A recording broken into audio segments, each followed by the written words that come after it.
Welcome everybody to the Chasing Cashflow Podcast. My name is M. Phoenix. I'm your host, and this is the first official episode. I mean, in less than 10 years, we acquired 8 properties, in addition to what we had. So, I mean, it was pretty fast. But I think that in order to do that, you have to just kind of build systems and you need to have those tough conversations too. Welcome everybody to the Chasing Cashflow Podcast. My name is M. Phoenix. I'm your host, and I'm extremely excited to get this podcast launched. We have great guests on today, and we have great guests coming on in the next couple of weeks as well. So make sure to hit that subscribe on Spotify, Apple, whatever you're watching this on, listening to this on, and you'll be able to get some great content.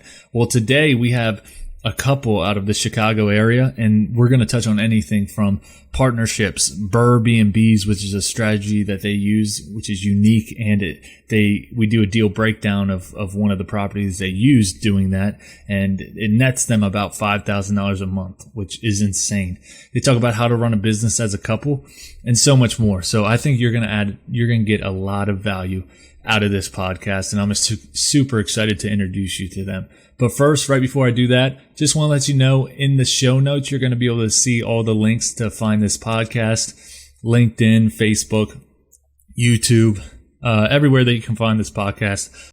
If you want to subscribe to our email list, I'm going to shoot out emails weekly just to update everyone, news, alerts, anything like that. We're going to do a lot of giveaways, so you want to be on that list so that you can find out firsthand and do everything needed to get on there and win some prizes as well. So super excited about that. And with that being said, let's jump right into it. What's up, Blaine and Lily? We're super excited to have you. It's Kosek, right? Kosek. It is. Kosek. Okay, perfect. Well, how you guys doing today? How was your Christmas?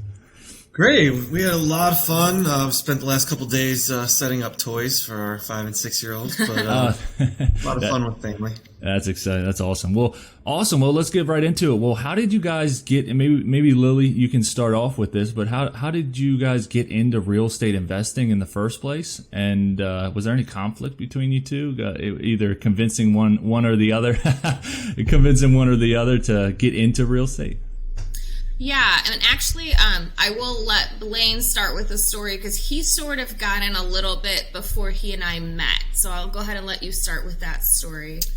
Well, yeah, I guess our journey kind of started out back when I was living in the city. I was looking for a condo, and then 2 of my other buddies were also looking for a condo at the same time in the same area. In Chicago. And I said to them, why don't we just buy a 3-flat? Instead of each of us buying a condo. And we ended up going down that route, although we did buy it one of the worst times. It was in 2006, at the top of the market. We ended up keeping that and then turning it into, a long-term rental, which we currently still own. And this was, probably 15 years ago.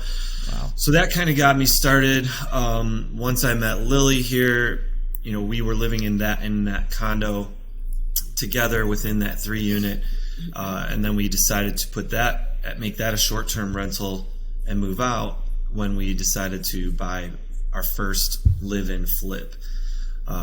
Wasn't really like the intention to be, investors at the time. We were just looking for a house that we could, I'm pretty handy, and she's all about doing whatever she can to help make a situation work. I mean, the bottom line is we were 2 teachers and we wanted to move into a neighborhood that we really couldn't afford unless it was a fixer-upper. And so that's kind of what we did. Yeah, exactly. And with that, moving into that 3-flat, did you see the benefits of did the other units at least pay for the mortgage? So when we first moved in, it was interesting. So I was talking to my friends about buying one that where like all 3 of us can live in one and then rent the other 2. But having just got out of college and sharing rooms with people, we all decided we wanted to live in each in our own unit. So we just, in the beginning, we just split the mortgage 3 ways. Yeah. Which helps tremendously too. Oh yeah. I mean, especially in the location that we purchased.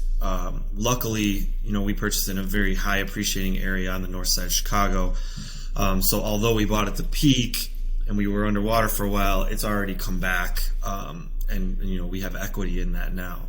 And we have all 3 of the tenants now all three of us have gone and moved out since, and our cash flow is about $1,100 a month. Wow. That's awesome. And you said you bought this in 2008?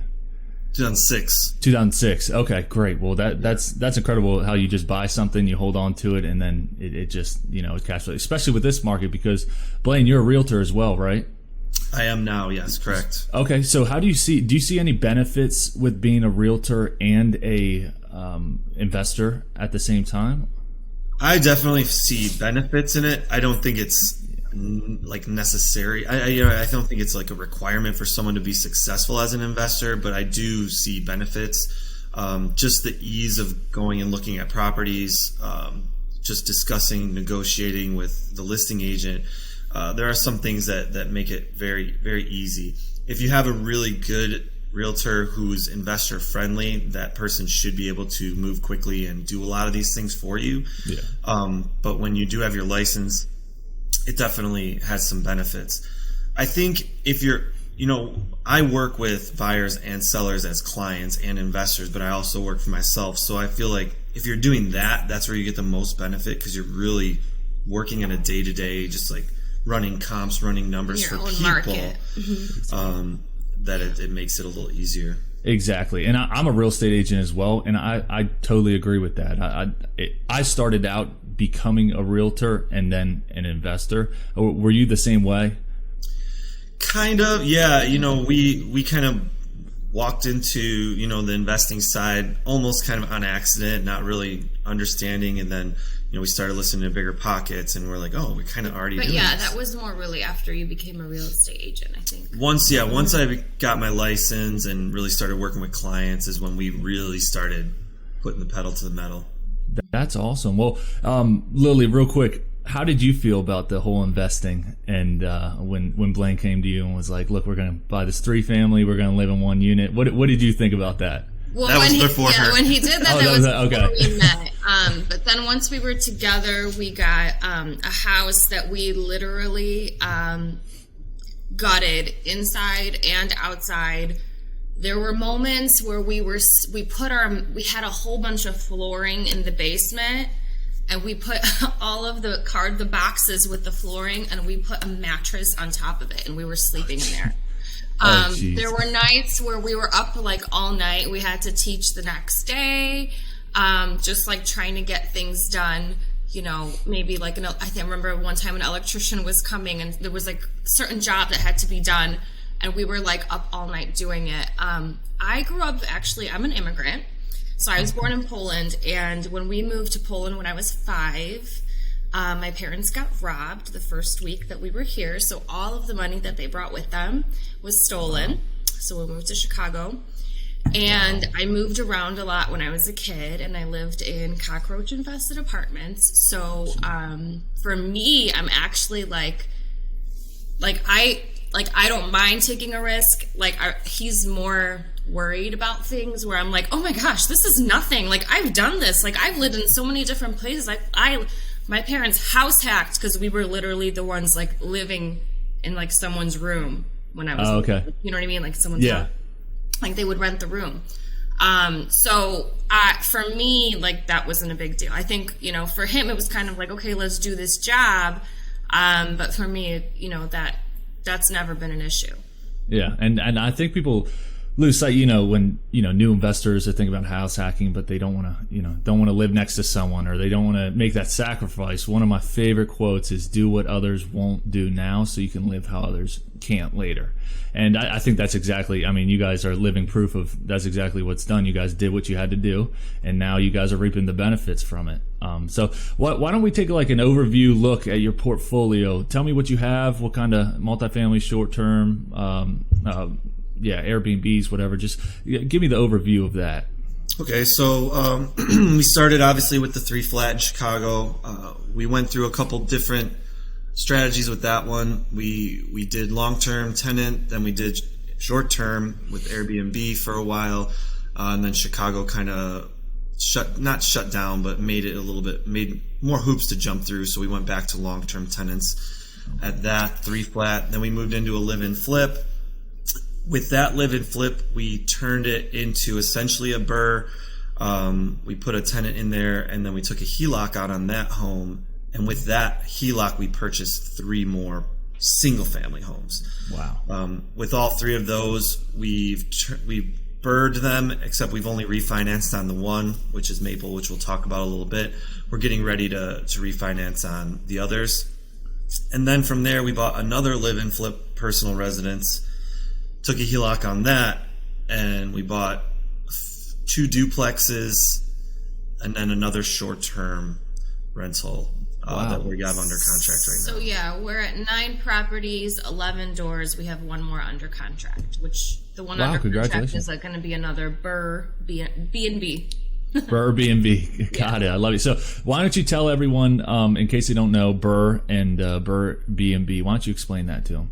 Okay, sure. So BRRRR is an acronym that stands for buy, rehab, renovate. So buy, rehab, then you rent it out, then you refinance your money. So essentially you get the money that you put in for the refinance, you get it out, and then you repeat. You do it again. Yep. So you put into it, and then you guys added a little something on the end to the B&B. So you got, what is that? Which makes it a little bit more complex, because you still usually, unless you have some kind of rock star lender that we haven't met yet, you usually have to still rent it out as a long-term rental to get that refinance, that cash money out. There are lenders out there. We haven't found one yet, so if you have one, send them our way. Well, I think, but they usually like to have a lease in place. Do you want to add to that? I think the short-term market is growing very rapidly, and the banks don't really understand. They don't know how to underwrite it. And what I'm seeing with some hard money lenders that we've talked to is they're like, we have a product coming. Like, don't tell us about Airbnb, a short-term rental right now. Like, it's going to be a long-term lease, right? And then, they have a product that's coming up that's going to be more focused for investors who are specifically looking for short-term rentals. At least this kind of the gist of what I'm seeing from some of the more private hard money type lenders, the big banks. I'm not sure how they're going to do it, but that is difficult because Airbnbs they're kind of unpredictable. You don't really know. But what has your guys' experience been so far with dealing with all this with COVID and everything else? Have you guys been seeing any decline, any increase with your short-term rentals? No, it's been unbelievable actually. And obviously hindsight is always 20/20, but right at the onset of COVID, I was telling her, I'm like, right now we should buy an Airbnb, buy something down in Florida right now. Like, we should do it. And we were looking, we never pulled the trigger. And then now for the last year, it's been nearly impossible for us to get anything. The prices are up like $100,000 from what we were looking at in the beginning when COVID hit and everyone was just unloading properties. But our short term that we have, our tenant, we had a long-term tenant, and this is from Maple, we kind of talked about. Our long-term tenant was paying $2,600 a month. We were cash flowing just under $1,000 a month, and she had to move out unexpectedly. She left and went to California, didn't even tell us, just bailed. Wow. So we decided, let's just furnish this thing and see what happens. And we did, and we furnished it in 2 weeks, and it booked instantly from September. We are booking into March right now, and our gross income has gone up to like almost $9,000 per month. And it's been pretty consistent between like $8,200 and $9,200 per month for the last September, October, November, December, all 4 months. Well, that's before expenses. Right, that's gross. Yeah, gross. Yep. Well, that's incredible. First off, is that in Chicago? Suburbs. Western suburbs of Chicago. Oh wow, great. Okay, and now you said you're looking into Florida or out. Yeah, well, we've been looking in Florida for a while. It's been a challenge, because things are moving fast. We just actually decided, like, you know what, maybe we should look where most people aren't looking. So we went north. We went to Wisconsin, and we found a kind of like a cabin up mid-central Wisconsin area, right by the Wisconsin Dells, which is a big attraction. Okay. So our plan is to short-term rental that, and we go up there quite a bit. So we figure it's kind of a win-win. We can use it when we want to and rent it out. That's awesome. So what kind of management do you have in play for all your rentals? We don't. I do. Oh.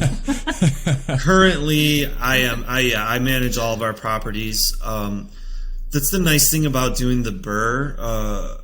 CapEx is kind of diminished because we really remodel like the entire house. So almost all of our properties outside of the 2 duplexes that we just bought, the CapEx, we were able to lower that because it had new furnaces, new water heaters, new roof, new windows, new siding. Everything is kind of brand new appliances. So over time we'll have to adjust that, but for the meantime, property management has been fairly, I don't want to say simple because it's never simple, but less work. Exactly. Because there's just. So with the fast turnovers with the short-term rentals, how do you? Is everything online? So I am communicating with all the guests. We started out cleaning it ourselves. Her mother, my mother-in-law, was cleaning the house for us the first couple weeks to kind of get a good system, and then we hired 2 cleaners and kind of taught them that system. So now they are doing the cleaning for us, and we kind of build that right into the cleaning fee, right into the short-term rental on Airbnb. So basically the guest is covering that payment. And outside of that, really, it's just kind of coordinating the cleaners. The big thing is that we divide and conquer, and I think that when you get into some kind of business relationship with your spouse, you just have to talk about your strengths and your weaknesses, and things that you want to cover and versus what they want to cover, things that you're good at versus they're good at. For example, Blaine is very patient. I'm not. So Blaine is the main person that communicates with, the guests staying, because sometimes things happen. Sometimes they have more guests than that they intended. Sometimes there's a dog and they didn't tell you about it. And I feel like I would be more reactive, whereas he's very patient and he'll ask the right questions. And so he's really good at that. And so that's part of his role. Whereas I do the reviews and I take care of the calendar, and my mom and I communicate with all of the cleaners. So he's not even a part of that at all. And so if there is an issue and the cleaner will send me a message, if there's a booking, we'll let the cleaners know. So I think that that's a big part of, I think why we've been pretty successful. I know we talked about some of the properties we had, but it wasn't until we discovered we read Rich Dad, Poor Dad, and then Blaine started listening to Bigger Pockets, and then I did soon after that. I mean, in less than 10 years, we acquired 8 properties, in addition to what we had. So, I mean, it was pretty fast. But I think that in order to do that, you have to just kind of build systems, and you need to have those tough conversations too.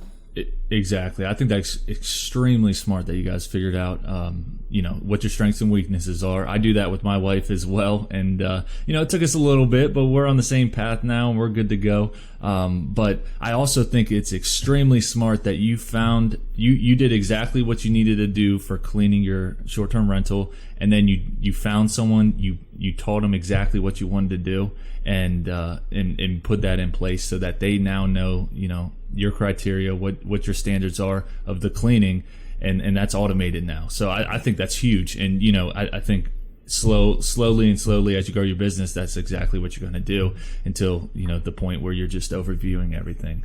But I think that's extremely smart of you guys. Yeah, and I agree, and thank you. Like that, I recently read a book, I think it was last year, called Work the System, and I feel like even right now we are preparing for that time when we are not going to be managing the property. When it's okay, here's how you handle the tenants, here's how you handle the reviews, and here's how we do, so we can pass it off to somebody else and hopefully transition seamlessly. Yeah, exactly. And so what is your guys' goal as far as... Oh, go ahead. Sorry. Go ahead. No. I just wanted to add one more thing. Also with an app or platform like Airbnb or VRBO, there are also like 2 people that can, or more, as long as you give your password to someone, or you can be co-hosts. So we both get notifications at the exact same time. So Blaine will be super host in a couple weeks probably, just because we have like all 5-star reviews, but woo!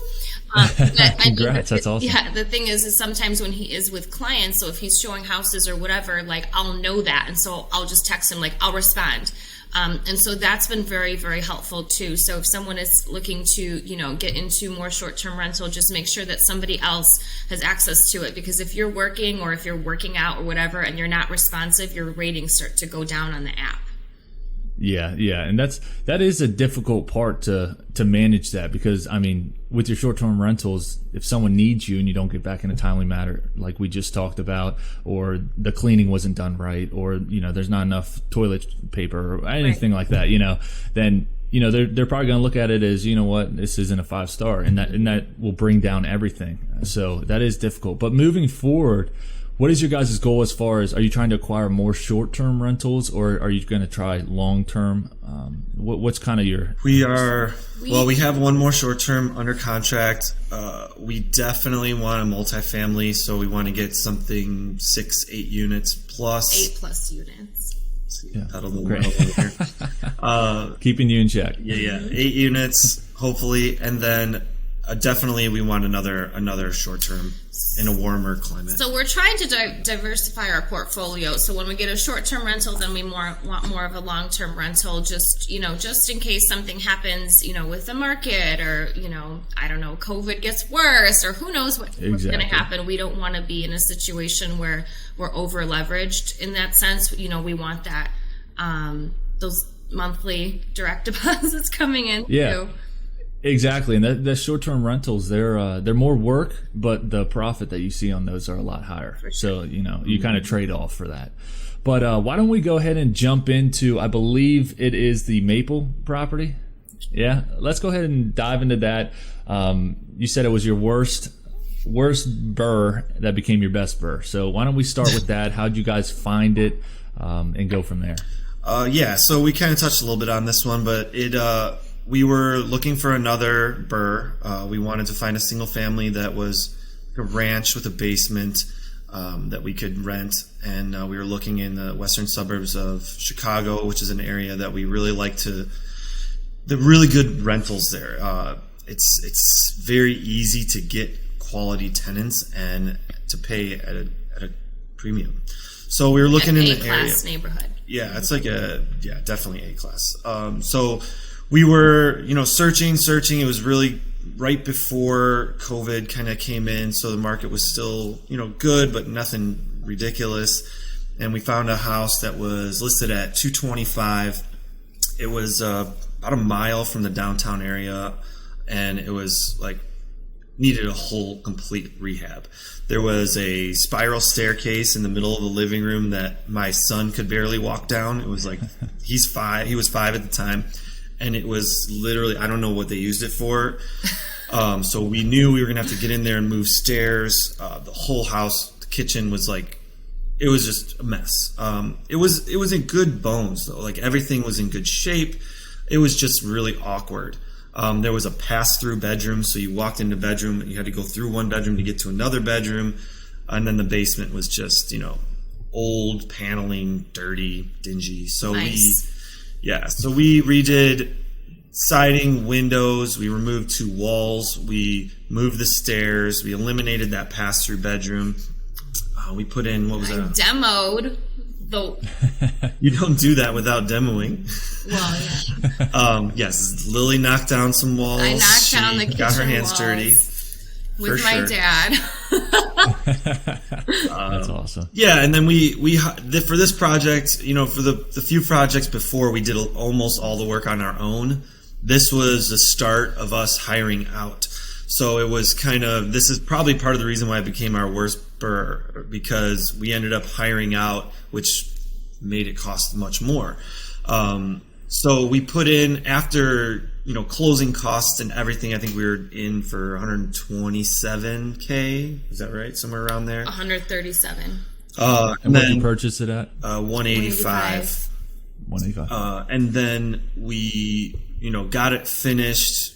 Beautiful. I mean, a contractor did amazing work. So he mostly, other than me demoing, the kitchen and walls into the living room and opening, he opened it up. He focused on the upstairs for the most part, and then we were working on the basement. Yeah, so I mean, I was doing just putting furring strips up so we can put drywall in, getting things ready. It's kind of making the price a little bit cheaper. I would always be like, okay, what can I do to get this price down? And he's like, all right, throw furring strips on all the joists, so I went and did that, and different things that I could do to help bring that price down. But at the end of the day, it cost us a big chunk of money. But he did a beautiful job. I can't complain about his work. We still use him here and there, our contractor. But when we went to do the refinance, so we got our tenant locked in mid-December, which isn't always easy in Illinois. We got her locked in for $2,600 a month. The mortgage was at $1,100, which was great. Once we had her locked in, we started the refinance process, which I had comps pulled, everything ready to go to get this thing appraising right around or near 400. But there was one thing. You see, we had another house under contract. So basically, we were in a situation where we needed that money to close on the next house.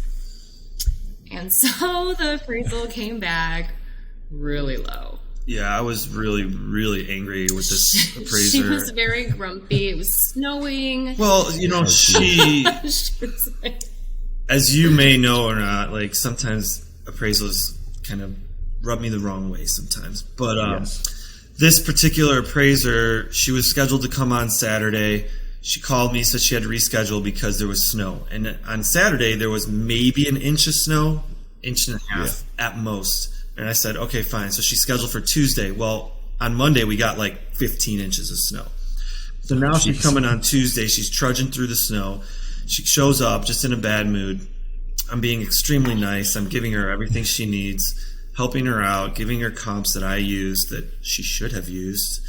And, she went around the house just, oh, yeah. And I was like, well, what about this room? She wasn't going to consider this space as anything. And I could tell right away she was not going to give us a great appraisal, but I didn't think it was going to be terrible. Ends up coming back at 345, where I saw it easy at 385. And then, then it went back to the underwriter. I tried to do a rebuttal, reconsideration, gave her all the comps. I asked, why you didn't use these specific comps, these ones that were completely rehabbed just like we did. And there was no change in it. And unfortunately, we could have asked for another appraisal, but the problem was we were in a time crunch because we needed to close on the next property. So that was a little bit of a learning experience. Maybe you shouldn't get into your next property. We were eager, we were excited, but did you end up being able to close on that next property? Yeah, and it was almost like a wash because do you want to explain that part? So this property. This was after COVID hit and the market started spiking, so we couldn't find anything anymore in the area that we really liked. So we started kind of venturing out further west of Chicago, almost an hour further. In a college town. Okay. And we found this property that was on the market for $125,000. It was a 4-bedroom ranch with a full basement, and we were like, okay. But it was an old college. They turned it into almost like a dorm. So the old owner was renting it out room by room. So we put in a low offer, 95. We ended up getting it for 105. And this was all at the same time we're trying to do this refinance. So once we got it locked in, we got the refinance. It appraised at 130. So we got it under contract for 105. So we made $25K back essentially. But we lost $27K in the Maple deal, that we couldn't pull out that we expected to. I'm not a big fan of saying we lost it. Right. I mean, it's still there, and right now, the market has continued to grow. That house is worth 400. If we tried to sell it right now, we could probably get 410, 415. At least, know it. Yeah. But that's the gist of Maple. That's the one where our tenant left. she moved to California. We turned it into an Airbnb, and it's been exploding ever since. Oh, that's awesome. So right now, you said you have it as a short-term rental, and you said that's the one that brings in roughly $9,000 a month in short-term rental. Yes. Gross. That's amazing. That is amazing. So I did want to touch on real quick. So how did you find your contractor? I think a lot of people, it's hard because it's hard to find a good one, and when you find a good one, they're busy. Yes. So it's extremely hard. Lily's been kind of a big role. It's that Polish connection. I speak Polish. There you go. Yeah. So why don't you talk about how you were able to find one, a good one? I actually think this guy was from Thumbnail. Was it? No. What? No. So in the town that we were investing in, somebody was looking for like a contractor, and I think it was a recommendation of like it was not an investor. It was just on one of those Facebook groups of like, what's happening in this town.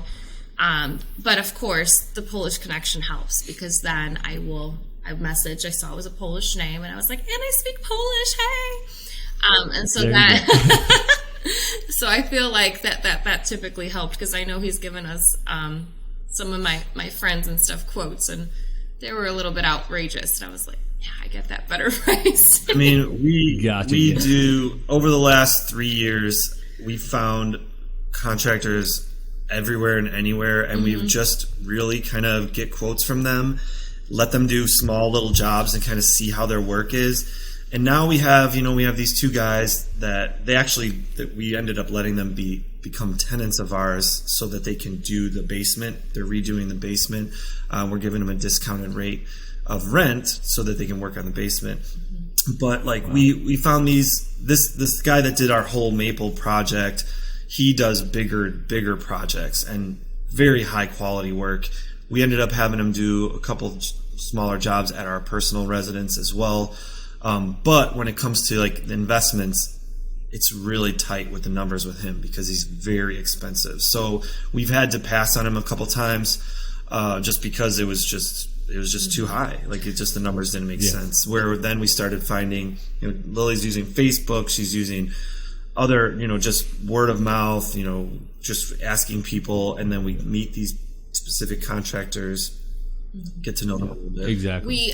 We do vet them. So once so either we start off with like a very small job, and it's usually something that Blaine is like confident in, that he can kind of check their work, which I mean at this point he's pretty confident in a lot because we've done so many rehabs, but we did vet them. So even with that GC, I did call a bunch of his references, and I asked a lot of questions just to make sure.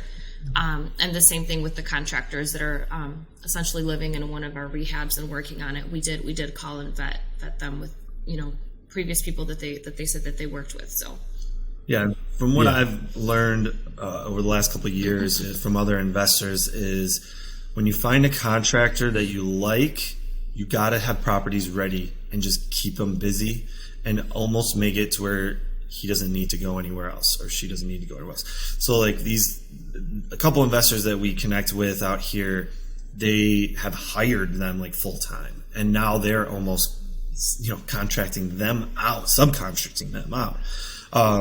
Where that's a great strategy if you can do that.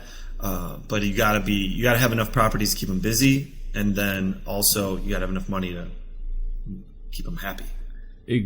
Exactly. Yeah. And I think that's extremely smart how you first off start them off on little projects and then, gradually go up, because I mean, personally, I know probably you have as well. I know a lot of people have been screwed once or twice by a contractor, and it's not fun at all. So, I think that's a great way. And by vetting them, calling their, all their references, seeing what they have to say about it, I think that's huge. I kind of want to touch real quick on the appraiser, Blaine, because I know I have this problem too, so it's funny to connect this way, but I find it I want to hear what you think as well, but I find sometimes that when I go bring something to a property, bring comps for my investors or for myself, and I give it to them, it almost seems like like I'm offending them.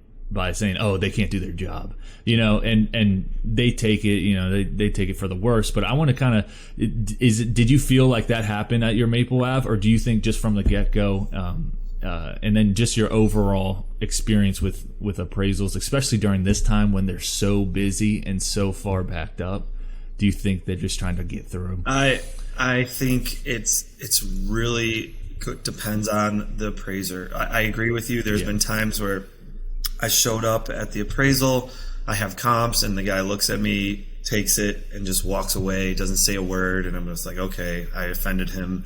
I usually try to be very, very personable with them, and just I'm there more as an assistant. I'm trying to help them and try to have the survey, try to have everything ready to make their job and life easier.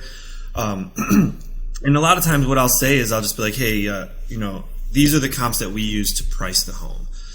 So I just want to know what you think about these comps. These were the ones that we used. I'm hoping these are going to be the same ones that you select as well. But with this specific property, there were some things that kind of threw it off. It was kind of on a busier street. I never know. Every appraiser, at least around here, seems to adjust differently for these streets. Some don't adjust at all. Some take $10,000 off. Some take $15,000 off.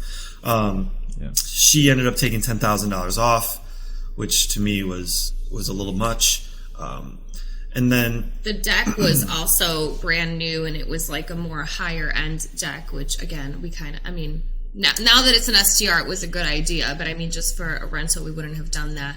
But it was covered in snow. So, that he was like, but this deck is new too. And, there was a lot of exterior work, but it was hard to see because it was just so snowy. So that wasn't as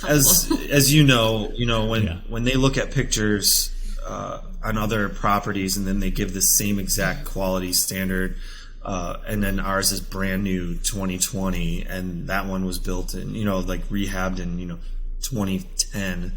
To me, that's like, how can you give that the exact same level of quality? Like she was comparing to white painted cabinets versus the brand new cabinets that we had. So it's just like in a picture, it looks good, but you know what I mean? Like you can tell by if you read a little bit more into that they really weren't rehabbed. But I've had appraisers that were like really glad I gave them comps. They were like, hey, do you got comps for me? And I'm like, yeah. And they were like, sweet. And those were always the ones that came in at value or even above value. I literally just had this same thing happen for a client, a seller. It came in $13,000 below our offer price. And she didn't use 3 of the comps. I was annoyed. This appraiser was from an area almost 50 miles away from where this house is, and I'm like, why is she coming from all the way over there to appraise this house? But at the end of the day, they are the dictator of the price. Exactly. And I think you made a good point. Just be there to assist and be personable with them. I think that's the only thing you can do. And I know they're backed up. In my market, they're extremely backed up right now. They're busy. They got tons of them, and they're probably just stressed out. So just being personable, trying to help them out, try to say, hey, I'm just trying to help here. I think that can go a long way, extreme long way. So back to the Maple. I want to know, how did you finance this property? As far as the down payment and then doing all the repairs. So we financed it as conventionally, just an investment property. We put 20% down or even 25% down. But we used funds from our HELOC, from our live-in flip. That's right. So we pulled money out of the HELOC and we used that as down payment, and then we used some personal funds to help out with the rehab. And it was very stressful because at this point, this was kind of was it the third property that we used our HELOC for? Second? Okay. But we ran out of HELOC money for the rehab. This was an $80,000+ rehab, and we owned this property with my parents, which is why we had mentioned, that my parents were helping us out with the cleaning and things like that. So we did split that. But it was, it was pretty stressful because, things just add up, and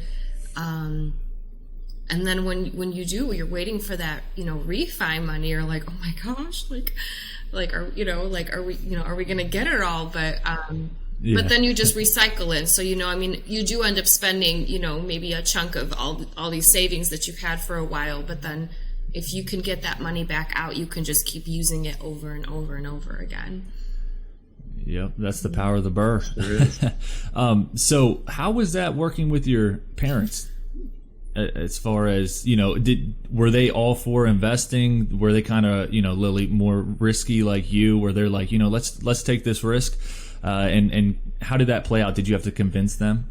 My dad had always talked about, investing, and my mom was very, very hesitant. And then I think that they just saw us making moves. We just to live and flip. They had a similar situation because the house that I grew up in the Chicago suburbs, since we moved to the States, they sold, and they were thinking of listing it for way less. And I think Blaine's had suggested that they listed it for, I think, $20,000 or $25,000 more than they thought that they could get for the house, and it sold. And they downsized, and so they got a townhouse after that, and they were living just without a mortgage.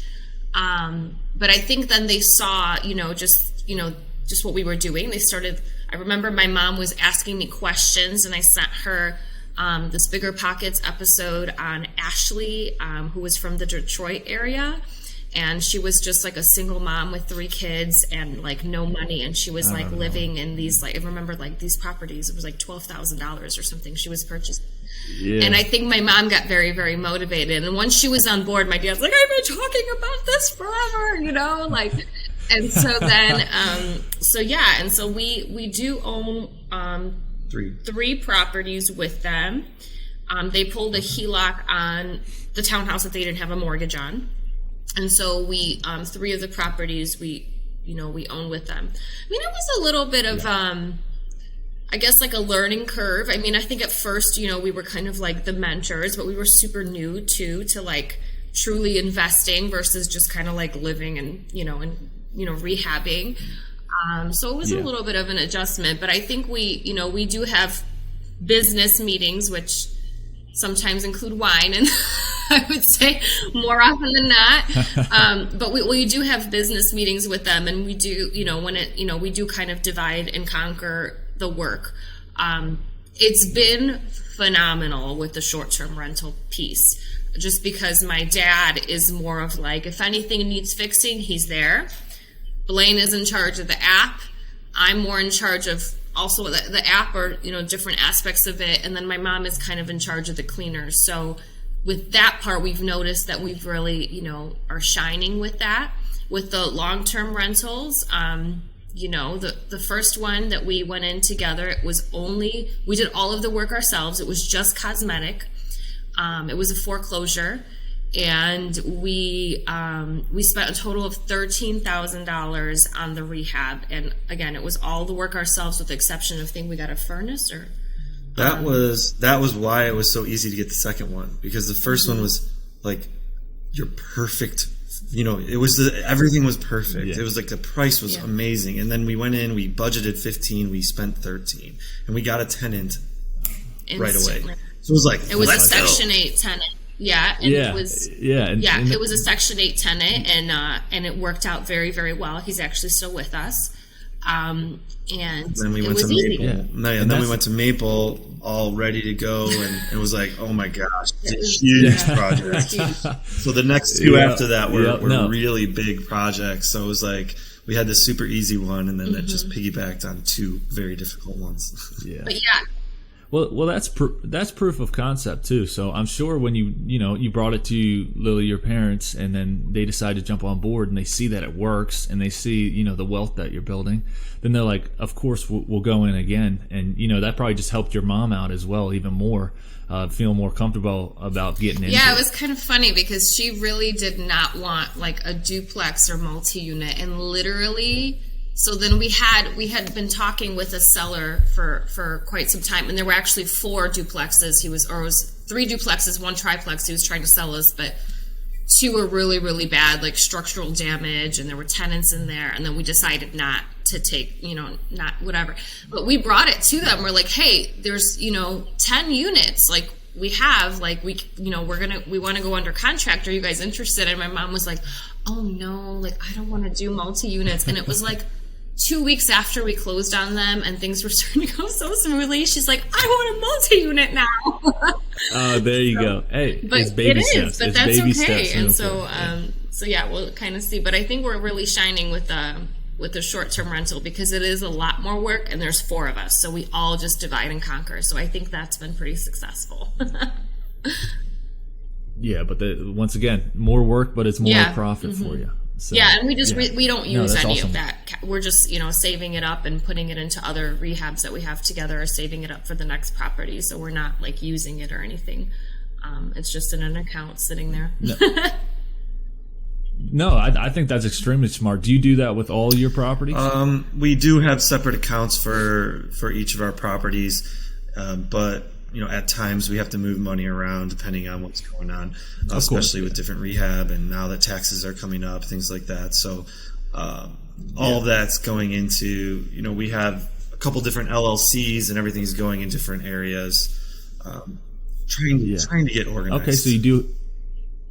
Yeah, exactly. Do you recommend LLCs? We did it because we thought, everything that we read, there's a very, it goes either way, it seems like, from what I'm reading from other people. There are other people that are adamant, like, get LLCs, do it this way, and then there are other people like, why? Like, it's just going to cost you more money.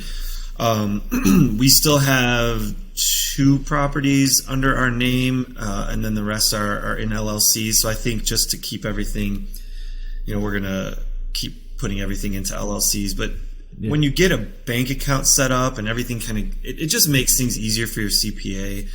I would suggest trying to get your name off of it. It automates everything. Yeah. Exactly. Yeah. Well, I run into the same thing. I have a bunch of friends and I have a bunch of investors that I work for. Half of them will say go LLC. The other half will say keep in your name, get an umbrella policy. So, it's all about the risk that you want to keep, and it's all about what you personally think. Every CPA is probably going to say something different too, but in the end, I think either way, as long as you're protected with your insurance, I think you're going to be fine. But I think that's a great point. But yeah, I think that Maple that makes me want to get into short-term rentals, because I know my wife and we've been talking about it recently, and it's really funny how you got started in. So before you even jumped in, Blaine, how did your parents feel about investing? So my parents are very, we don't take risks type of people. I grew up in a family that was go to college, get a job, stay there, get a pension, and that's basically what I did. I got 2 master's degrees. I was a teacher for 18 years. And when I even brought up the word of getting my real estate license, my mom was just like, you're not going to quit teaching, right? Like, it was just negative from the start.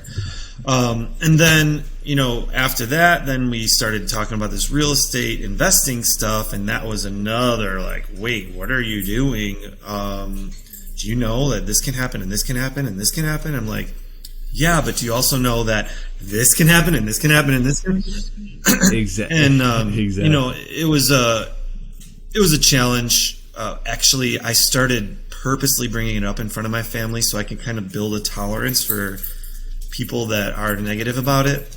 So I would come over there and I would talk about it, and I would just let them just throw it at me so I can just be immune to it. Because you have to, because anybody that doesn't invest in properties and you talk about it in front of them, the first thing they're going to talk about is toilets and burning down the house and tenants that don't pay, and they're never going to talk to you about the flipper that lost all of his money or whatever. Exactly. And I sit down and I tell them, well, you know what? I just met with this investor who lives in the same neighborhood that you live in, and he just collected $1 million in rent this year. And they just look at me. I'm like, yeah, wow, $1 million in rent. Yeah. Exactly. And a lot of people I come across that say too that they never bought a property, they don't have any experience with it, and they just go off of what they heard. So what about now? What about with your portfolio that you have now and the success that you've had? What do they have kind of change of mind with that, or? Some of them do. Like my mom and dad has started to come around to understanding, why I'm doing it and the benefits that could potentially happen from it and the risk that's there, but it's calculated. So they're getting an idea about it. They're both retired now, and I finally got them to purchase a property. And they're coming around, but it's still very, very difficult. They have that like consistent money coming in, and they're comfortable, and any skew of that makes them kind of get anxiety. Exactly. And I ran into the same thing. When I was in college, I bought my first property, and I didn't tell my family at all. I had to put like $6,500 down, and I had $6,700 in my bank account. I just wanted to get it done and get it over with. And when they came up to visit me next, I brought my family, not knowing if they were going to say sell it or get rid of it or what.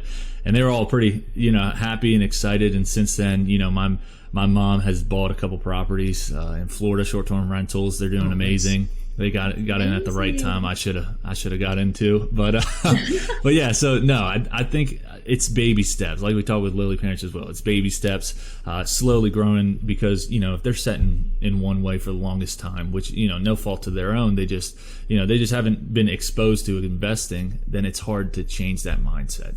So I think that's neat how you're going about that, and they got a property, so that's the first step.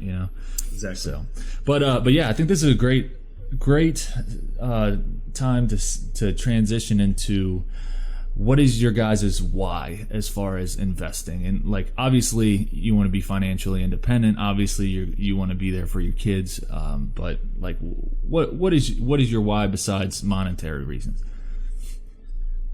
Well, for me, it was always obviously the freedom of kind of being in control of my time. Not only just for me, but as you mentioned, for my kids. We love to travel, having the opportunity to, show our children the world, not only just ourselves as well. And then, like you mentioned, I know it's a lot about family and freedom, but, our kids already are getting a big learning experience, just watching and being involved in what we're doing. So that's for me, like my why, I guess, is really just freedom of my time. So Blaine mentioned that he was a teacher too, but he has since quit his job to be full-time in real estate. Congratulations. Which is very exciting. Yeah. But I still am a teacher. But I think the fact that we came from being teachers, we work 9 months out of the year. We have 2 weeks off for winter break, a week off for spring break. But I think we've always had that huge appreciation for time, and we've always traveled. And so we are big on just taking road trips, sometimes just like, let's just go. Like, we just get in the car and go, and we don't even have a plan. Like, we're just big about that. And so really the big thing is obviously the time, exposing our kids. And I think, he was always very much into travel, but I was born in a different country, in a different continent. There's so many places in the world that I feel like I haven't been to. I would love our kids to experience that. Blaine now has the flexibility. He walks the kids to school or our daughter's still in preschool, or drives her to school every single day, and he can pick the kids up from school. I still can't do that because I have to be at my W-2. But I think just being there for those moments, because it does get crazy. Now our kids are starting to get in activities, and I'm walking through the door at 5:30, and there's no concept of any dinner being ready. So now I'm like rushing making dinner, and I feel like I'm spending like an hour a night with my kids, you know? So just having time with them, and just, we're also a very active people. Blaine was a PE teacher for many, many years, and a coach. I ran a Chicago Marathon, and so we do work out. And so it would be, we still work out consistently, but we no longer work out together because then we need a sitter. And so just kind of, if we could just wake up in the morning, walk the kids to school, get a good workout in or whatever, that would be just such an awesome day. Yeah. Yeah, no, I completely agree. I think it's, in the end for me as well, it's about family. And, my wife, we're expecting a child, our first one, so we're super excited. Right. And, that's what it's all for. It's just that time that you can have to be with your kids. And just be able to do whatever you want when you want. It's time freedom. So I think that's awesome. Next up, what source of education helped you all throughout your real estate business, real estate portfolio the most, whether it be a podcast, book, mentorship? What do you think has really guided you through each step of the process?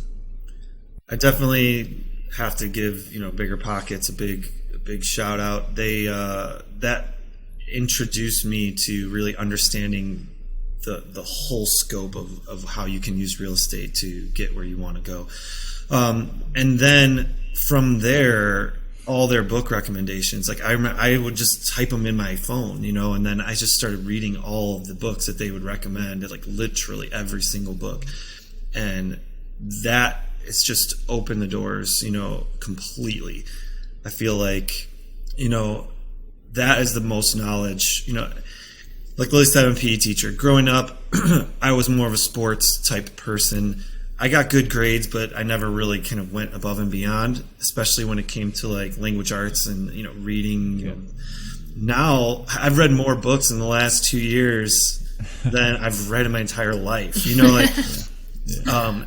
with like my master's program, like I read a book just because I had to, just to get the grade and do the project.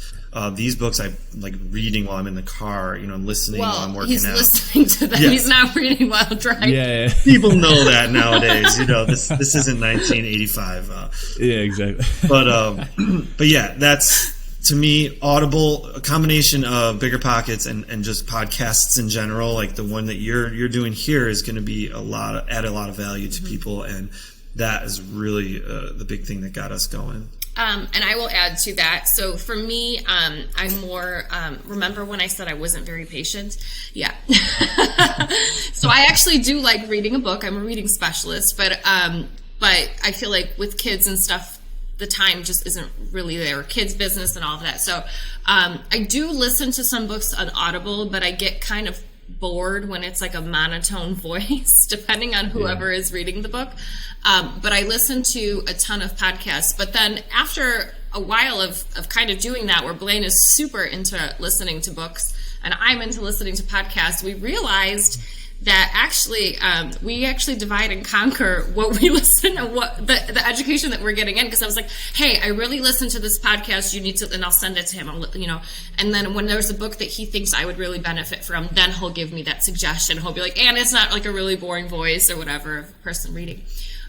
But also, I started a meetup about 1.5 years ago. It was virtual, and I first started it with just some Chicagoland investors. And it has since grown. And every month I have a guest that has been on BRRRBNB. So I have a meetup every 2 weeks. And so, wow. So once a month I have like a Chicagoland meetup that's more kind of focused with local investors. And then also once a month I have a bigger guest. So in January I'm going to have Felipe Mejia. I have had Kevin Christensen a couple of times, Sharad Mehta, he was on BRRRBNB a while back, Tony Robinson and his wife Sarah were on, the Phi couple were on. We just had Rafa Losa, which he does STR, but he does what is that called? Arbitrage. Yes.